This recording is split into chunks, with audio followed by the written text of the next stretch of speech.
Even the three core symptoms, you turn them on its head and you get a positive. The flip side of distractibility is curiosity, a major asset. The flip side of impulsivity is creativity, another major asset. You don't plan to have a creative idea. They pop. They come impulsively. And the flip side of hyperactivity is energy. I'm glad at my age to have all the energy I've got. So embrace the condition. As I like to say, you unwrap the gift. It doesn't unwrap itself. It takes work to unwrap this gift. Welcome back, everyone, to Successful with ADHD. I'm your host, Brooke Schnittman, CEO and founder of Coaching with Brooke, an award-winning, globally recognized ADHD and executive function coaching company for all ages. And today we have something a little different for you. As many of you know, I love to bring you the best content, and sometimes that means revisiting some of mine and my listeners' favorite episodes. Whether you're a longtime listener or new to our show, today's rerun is one of those must-listen moments. Originally airing in 2023, this episode features some of the most popular and needed information for ADHDers out there today. All right, without further ado, let's jump back into time and enjoy this classic episode of Successful with ADHD.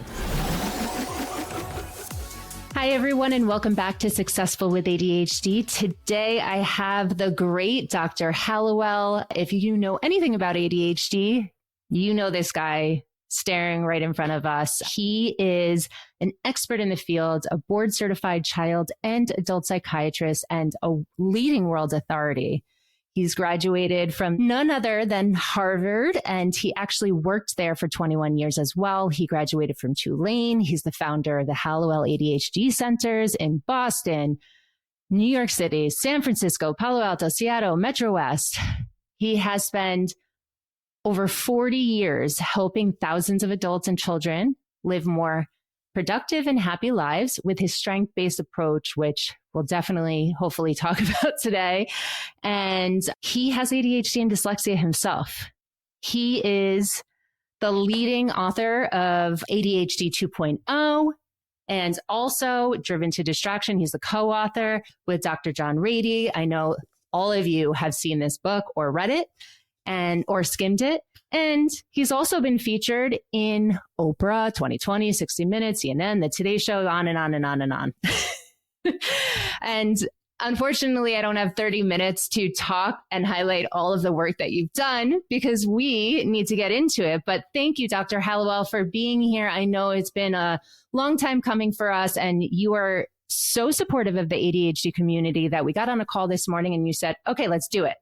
So happy to see you. Yeah, no, I love what you're doing, and it's tremendous. I mean, that's the big need is to get the word out. And folks like you, grassroots, that's where it's happening. So I'm very glad to join you. Yeah, thank you. Give any help I can. Thank you. Dr. Hallowell turns the quote, ADHD is like having a Ferrari brain with bicycle brakes. And there have been many versions and variations of this with other ADHD people, but strengthening the brakes, you can have a champion. So can you tell us a little bit more about how you came up with that quote, Dr. Hallowell, and how that is referenced to the ADHD brain? Well, early on, I learned about this when I was, how old was I? About 30 something in 1981. Before I was born. I was doing a fellowship in child psychiatry. I'd never heard of ADD up until then. It was called ADD, by the way, back then. And I heard a lecture in July of 1981. It's a really momentous moment in my life because all of a sudden it hit me. I had this condition that I was hearing described. At the same time, I realized that the medical model, the deficit disorder model, left out all the good parts, left out the strengths. And, but that's what we do as doctors. We zero in on pathology. You don't go to the doctor because you feel so good. But when it comes to the mind, it's a big mistake just to talk about pathology because we identify with our minds. We don't identify with our kidney. If you say you have a sick kidney, the person doesn't feel personally slighted but if you say you have a sick brain, that's your brain is you. And so that's an insult. And so we had created a diagnosis, the name of which was demeaning and pathologizing of an entire person. And it would be one thing if that were accurate, but I also realized that it was completely not accurate. Even the term deficit disorder is wrong. We don't have a deficit of attention. We have an abundance of attention. Our challenge is to control it. And so I knew I needed some kind of metaphor, some kind of analogy that would be quick and easy to understand, but was also accurate. And I wanted the headline to be positive and the footnote to be negative. So it just came to me, a Ferrari engine for a brain. You've got a race car for a brain. Your brain goes lickety split, mile a minute, runaway brain. The problem is you have bicycle brakes. Your braking system is not strong enough to control this incredibly fast, powerful brain you've got. And so, my job is to help people strengthen their brakes so they can win races instead of spinning out on curves. And the beauty of that analogy is it's accurate as well as being descriptive. Russ Barkley, who's one of the great researchers in the field, has conceptualized ADD. I still call it ADD, by the way. That's okay. A lot of people do. Russ conceptualizes ADD as a relative deficiency in inhibition. Your inhibitory circuits. The brain has inhibitory circuits and excitatory circuits. And in ADD, your inhibitory circuits aren't as active. Hence, you can't screen out incoming stimuli, which makes you distractible. And you can't screen out outgoing impulses, which makes you impulsive and hyperactive, the three sort of identifying symptoms of ADHD. That's a fancy way of saying weak brakes, deficiency in inhibition. Absolutely. Problems with inhibiting. Well, that's what brakes do. They inhibit the movement or they slow it down. So it's worked very well, that analogy, because kids get it, adults get it, and it's accurate. They can, and when someone is acting up, instead of saying you bad boy, because it's usually a boy who's disruptive, you say your brakes are failing. Mm-hmm. There's no shame in that, mm-hmm. So, I got to work on my brain. Work on my brakes. Yeah. And I know that you quote Dr. Barkley in your book, ADHD 2.0, and talk about the 13 years less on average of an individual with ADHD. That's scary. But I also want to, since you brought him up, talk about the DMN and TPN, because what you were sharing definitely appeared to me as referencing those two things and how that really impacts individuals with ADHD compared to neurotypicals. Would you mind differentiating? Sure. This is relatively new research, and it wasn't around when I wrote Driven to Distraction in 1994. But it's very exciting that we have this information now. And it turns out when you're doing something constructive, when your imagination is engaged, cooking a meal, writing a paper, designing a boat, whatever it might happen to be, when your imagination is engaged, you super focus. And that's when we're at our best. And that's when ADD becomes a superpower, it becomes a tremendous ally, because we tend to be highly creative. And our greatest asset, our most distinguishing feature, is we have a prodigious imagination. We're often not aware of it because we've always had it and we take it for granted. But most people with ADD are extremely imaginative. Yes. So when you're using your imagination, when it's engaged, then 3 different regions of your brain light up, and in 4 different regions. In aggregate, that's called the task positive network. You're positively engaged in performing a task, and you focus. You focus really well. But when the task comes to an end, the old thinking was the brain sort of takes a rest. That's not true at all. In fact, the brain uses more oxygen when it's not in the TPN than when it's in the TPN, interestingly enough. So what lights up instead when the task positive network shuts down is what's called the default mode network, the DMN, which I call the demon, because DMN sounds like demon, but it's a perfect word for it. In people with ADD, the demon tends to send out a stream of negative, horrible messages. Remember, it's your imagination. So your imagination cooks up every bad thing it can think of about you. You're stupid, you're ugly, you're boring, your life is going to go to hell. Everything you've done is, you've not made any good use of yourself. All you do is spread bad words, bad vibes, and you just attack yourself Mm-hmm. in a way you would never attack anyone else. And what happens is you sit there in this kind of trance. It's captivating, you see, and we're always looking for stimulation that will engage us. We're always looking for focus. Contentment is too bland.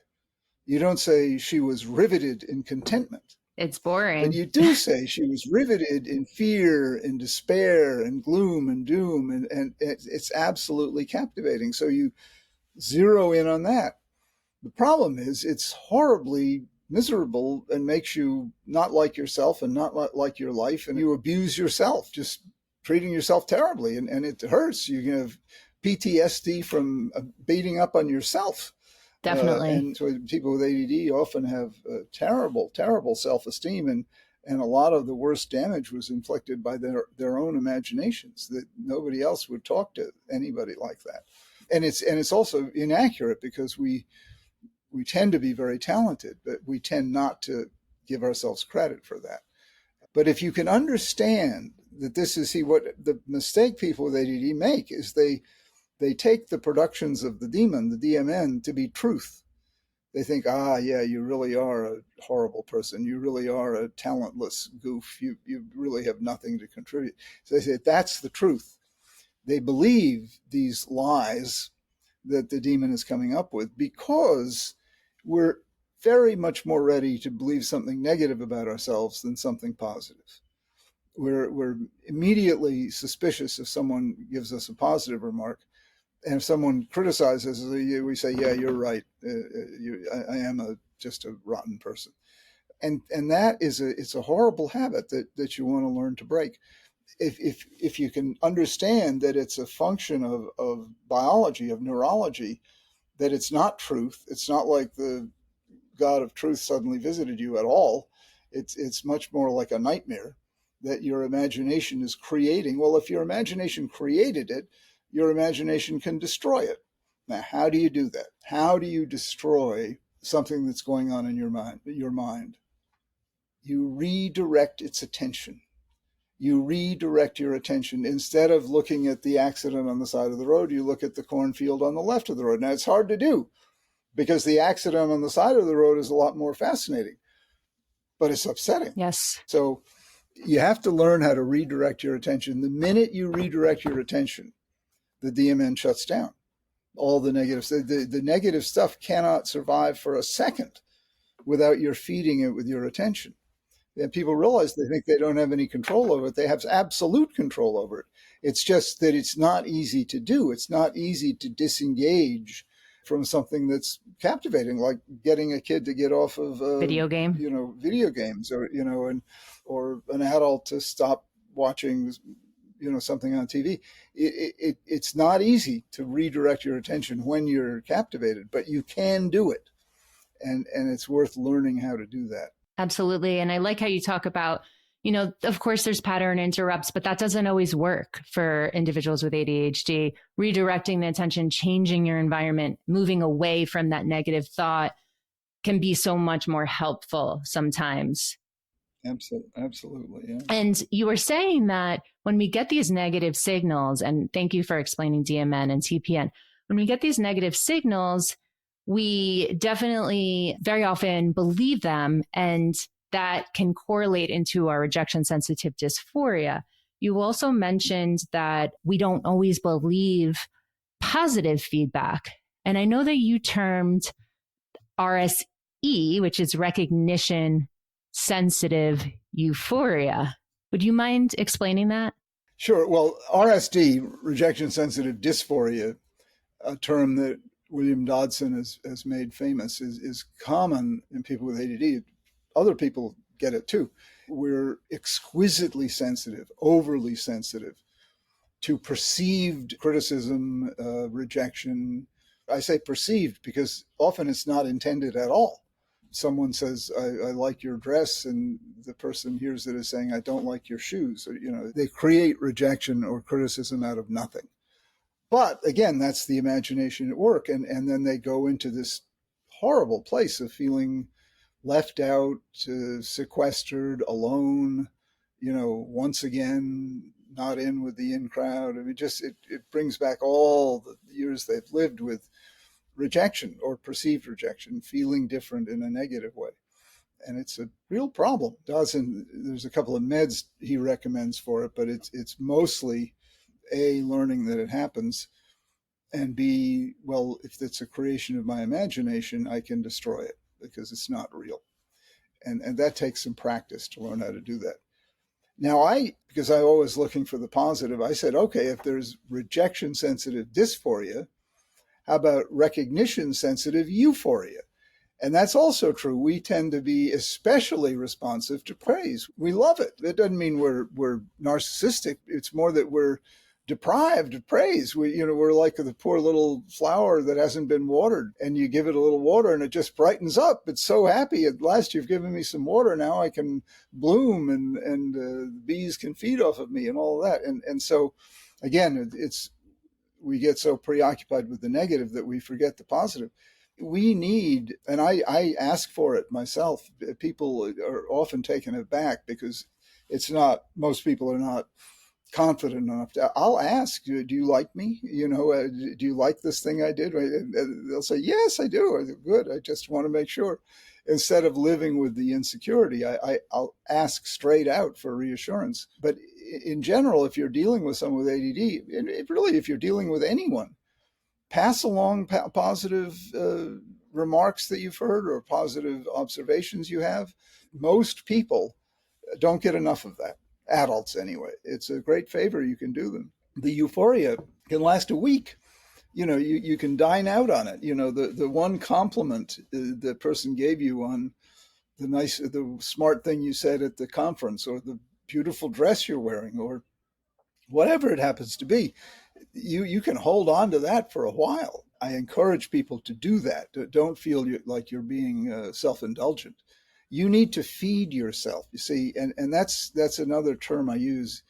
You want to be able to metabolize praise, metabolize positive remarks. And what do I mean by that? I mean, just as you metabolize a tuna fish sandwich when you eat it, you break it down in your stomach into its component parts and ultimately into its various molecules, and then it passes along through your intestines, and your body absorbs the nutrients, and then they're taken through your bloodstream to every cell in your body. And that process of nourishing yourself from food, you should be able to do the same thing with praise, to break it down, to own it, to metabolize it, and to let it feed you. And most people with ADD can't do it. They block it. They don't even let it in. It's like they've got a porcelain wall, they know. And so the praise, they say thank you, and it bounces right off and falls to the floor. I can see them doing it. I'll say, God, you're really smart. Oh, thank you. And they think you're I know lying, they right? haven't taken it in. Well, they don't even give it that much thought. Just reflexively, they just don't take it in. They don't consider it. They don't own it at all. Mm-hmm. They give me a knee-jerk thank you because they're polite, but I can see it's had no impact on them whatsoever. On the other hand, if I said, boy, are you stupid, they'd remember that for a long time. Absolutely. Dr. Hallowell called me stupid. What a jerk he is. Right. It's a highly sensitive ADHD person, right? Yeah, exactly. But then you tell that to a neurotypical and it might not resonate the same. Yeah, they say you're stupid too. Yeah. Or your mother wears combat boots. So, whatever. They're just a back and forth thing. Right. Men, particularly, our way of being friendly is to insult one another. How are you doing, you old son of a bitch? Yeah. So you are a leading doctor, and most doctors, like you said, think about the gap rather than the strengths. I'm just curious. Obviously, there's a lot of different treatments out there for ADHD. What do you believe to be like the gold standard of treating ADHD? As of now, the best treatment includes diagnosis, education, coaching, and a trial of medication. those are sort of the four mainstays. Obviously, you have to have a diagnosis to know what's going on. And then you want to learn about it. And hopefully you learn my strength-based approach because it's a lot more accurate and more emboldening. And then a trial of medication, you don't have to. I mean, a lot of people get upset about meds. The fact is, meds are very safe if they're used properly, but you don't have to do it. But it seems silly to me to pass up an opportunity to have an intervention that is so powerful. It makes everything else you do, all the non-medication interventions, enhanced. Yeah. And then coaching, which is sort of the most effective of the non-medication interventions, which you do, is very effective as long as you want to do it. You've got to have a coach that you like and who likes you. And as to what coaching is, you know who invented coaching? You? Correct. I know that. in Driven to Distraction, yeah. Yes. I said people with ADD don't need a therapist, they need a coach. And some people made fun of me saying, oh, I thought that was for baseball players. I said, no, we have trouble getting out the door, not because of how our mother treated us, but because we didn't remember to put our socks on. And that what makes us anxious. We don't want to talk about it. We want to fix it. Exactly. So coaching, if it's done properly, a coach is pretty much what your mother used to do minus the nag factor. So a coach doesn't nag you, but a coach reminds you, helps you plan, helps you, encourages you, bucks you up, all that kind of stuff. So those four elements. But then I add a fifth one because I think it's so important that it gets overlooked.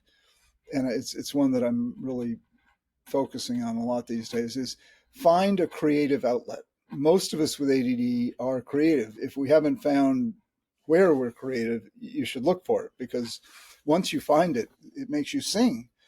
It's like discovering your violin. You have to still learn how to play it. It's not easy. It doesn't play itself, but at least you know that's the instrument I should be playing. I found my violin, and then you can spend the rest of your life trying to make music with it. My violin is writing, and I'm still trying to, I still do it, and it's still less than perfect, and I'm still trying to make it good. But I'm drawn to that. But so find what you're, and then and this is sort of a corollary to that statement.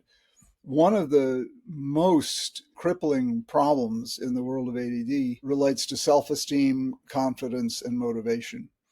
And I'm in the process right now of writing a book on how to develop confidence, self-esteem, and motivation. Me too. Maybe we can collaborate. Oh, really? Yes.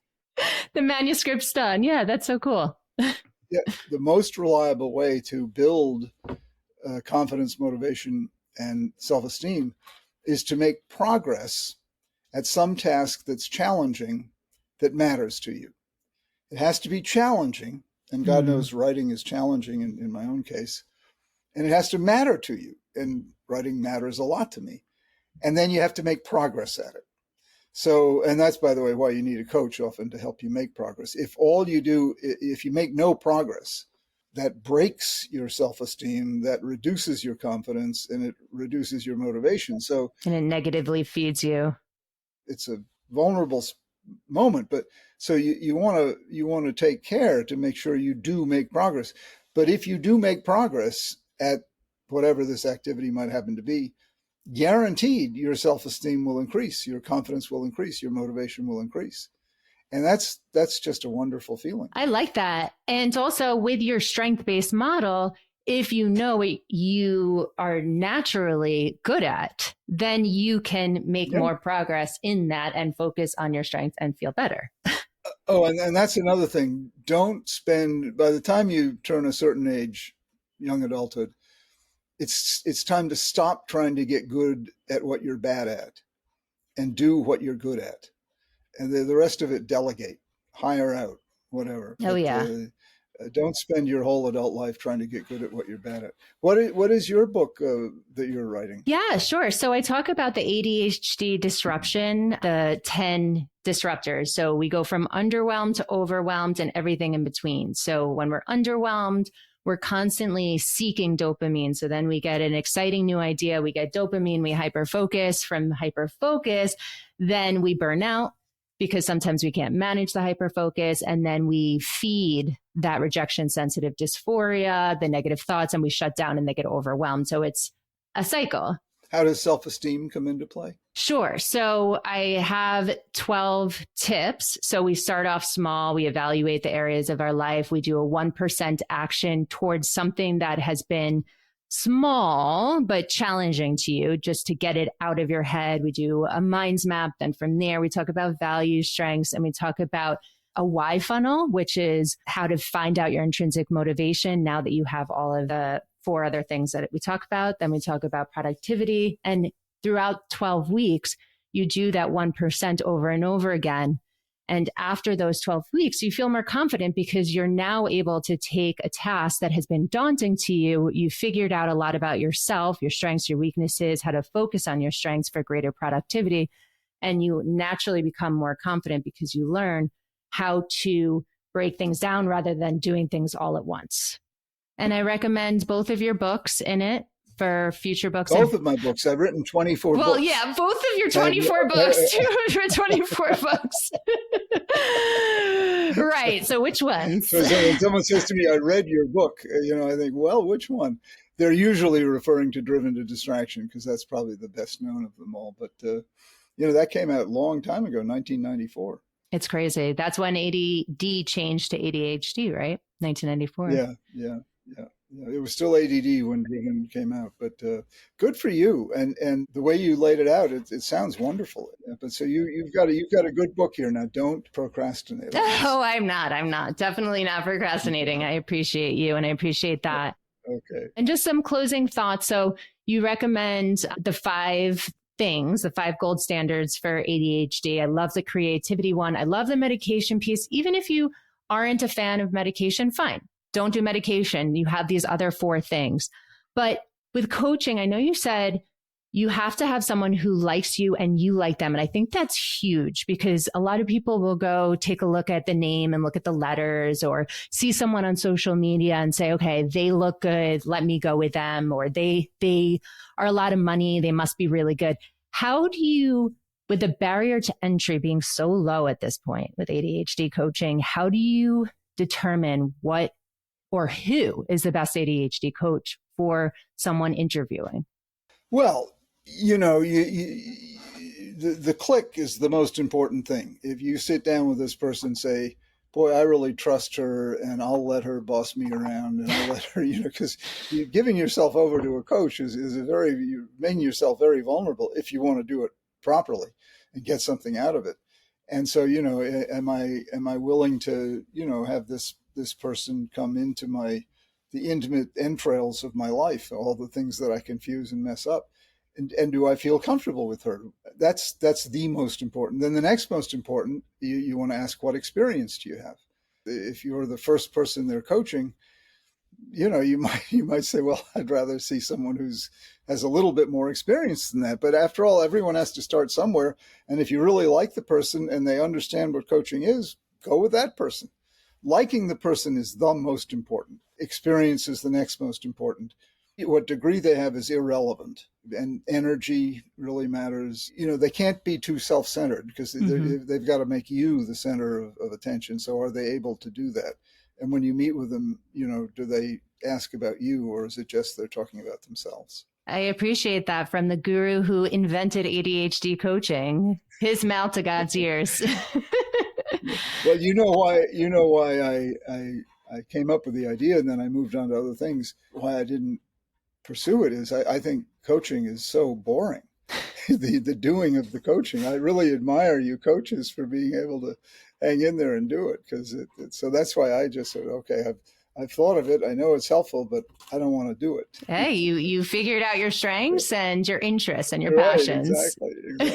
I would be a very bad coach. Aw, well, you're a great doctor. So how can people get in touch with you if they want to get treated for ADHD around the country, around the world? Sure, but my website is drhallowell.com. And, I have offices in Boston, New York, Palo Alto, and Seattle. But my books contain most of what I know. So between my books and my website, you can get a lot of information. And I know you have really good TikToks. Oh yeah, I've got TikToks. Yes.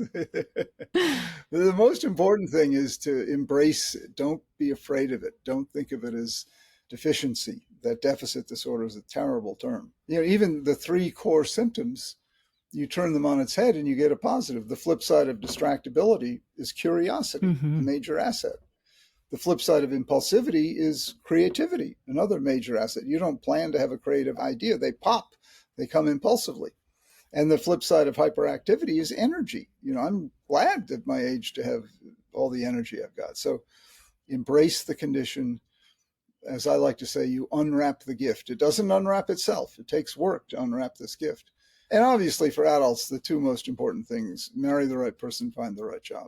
Oh, You yeah. don't have to marry the right person, but make your primary partner, someone who loves you and supports you, and then the right job, something you're good at that you like to do. Usually it's some kind of entrepreneurial interest, but it doesn't have to be. And I count artists as being entrepreneurs. You're trying to grow a piece of art as opposed to growing a business. Absolutely. Well, thank you so much for your time on Successful with ADHD. It's a pleasure to talk. Well, thank you for what you do, Brooke. I think it's wonderful that you took the initiative and did this. This is a perfect example of just terrific. Good for you. Thank Good you. for you. Thank you. Thanks for listening to this episode of Successful with ADHD. I hope it helped you on your journey. And if you need any additional support for you or a loved one with ADHD, feel free to reach out to us at coachingwithbrooke.com and all social media platforms at Coaching with Brooke.